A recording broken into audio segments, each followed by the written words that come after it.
Greg Ehrenberg from Odd Chopper here to break down Saturday's NBA slate. And as you guys come in, do me a favor, like the video, subscribe to the YouTube channel, and leave a comment below to let me know whatever it is you guys think about today's games and any bets you have. Do you like my bets? Do you dislike my bets? Or just like I said, other bets that you have that I didn't talk about that either you want to ask me about or just want to let the people know that you have your money on? Let me know all that below in the comment section. And got off my little bit of a losing streak yesterday. Had a couple of days in a row where I was not profitable. Yesterday, ended up placing 3 bets, hit on 2 of them. So in the YouTube video, I had 2 bets that ended up going 1-1. There were 2 assist props, 2 unders. I had under 5.5 assists for SGA, Shai Gilgeous-Alexander. That one did not win. And then I Buddy Hield for under 3.5 assists. That one did. And I was pretty happy with that too, just because the reason I was betting on the under with Buddy Hield was because I thought it was a game that had blowout risk.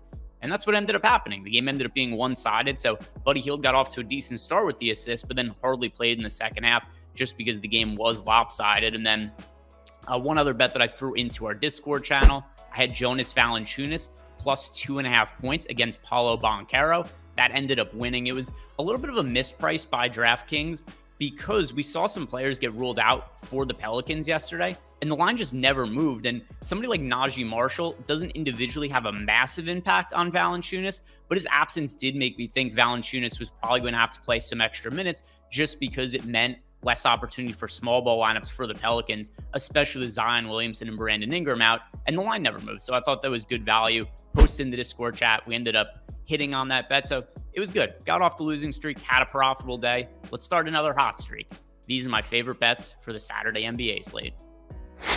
So my first bet of the day, it's just a really low prop number. I'm taking the over 0.5 blocks for Al Horford, and also a number that I've bet at other times this year. And we've kind of gotten to that part 2 of the season where a lot of times I'll talk about these bets and I was like, oh, this is a bet that I talked about 3 weeks ago. This is a bet I talked about 5 days ago. A lot of bets will end up being recurring ones that I projected well at one point and would just continue to project well. And when it comes to Al Horford, he averages 1 block per game for the season. He's played in 36 games. He's had at least 1 block in 22 out of those 36 games. So 22 wins to 14 losses.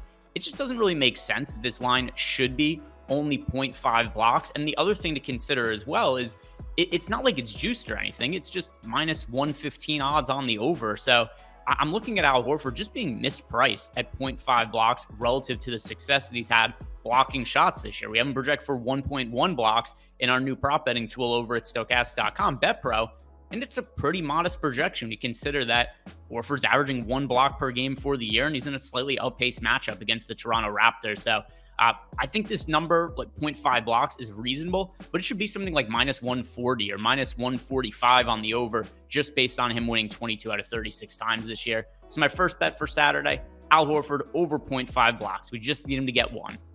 If you guys want to know an easy way to make $200 to start your weekend, sign up at DraftKings Sportsbook using the link we have below, because when you sign up at DK, the first $5 bet you place there is going to pay out $200 no matter whether that bet wins or loses. All you're going to have to do is sign up using our link and place a $5 bet on any market that you like. So we just talked about Al Horford's blocks. Throw $5 on Al Horford that block a shot after signing up using our link. And you're going to get $200 from DraftKings Sportsbook. Just make sure to use our link so you know that they sent you when you do sign up. And if you or somebody you know has a gambling problem, call or text the number 1-800-GAMBLER. So when we're looking at the Boston Celtics today, one other thing that we have to consider, Jason Tatum is out for this team, and Tatum obviously plays a massive, massive role for the Boston Celtics.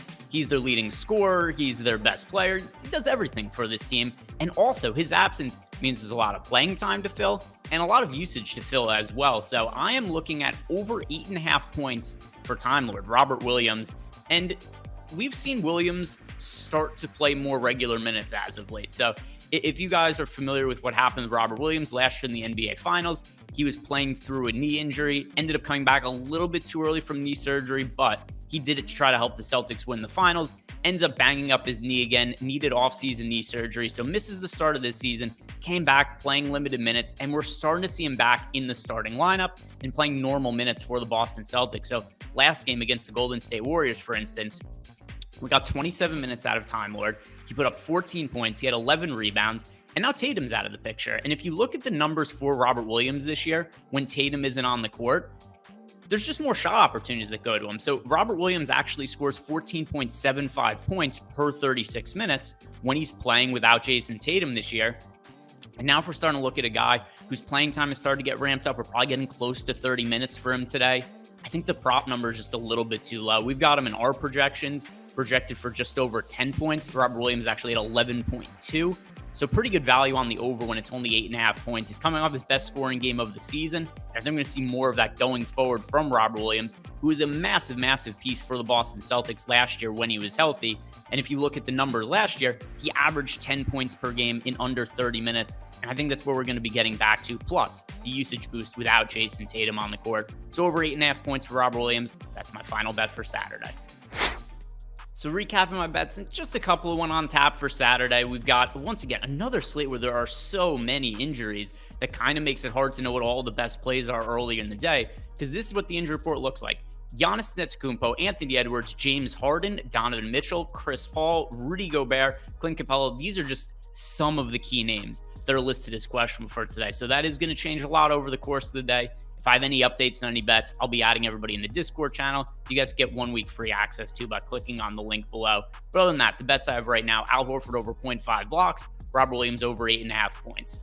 If you guys haven't done it yet, like the video, subscribe to the YouTube channel. I hope you guys have a great weekend. I'll see you back here on Monday.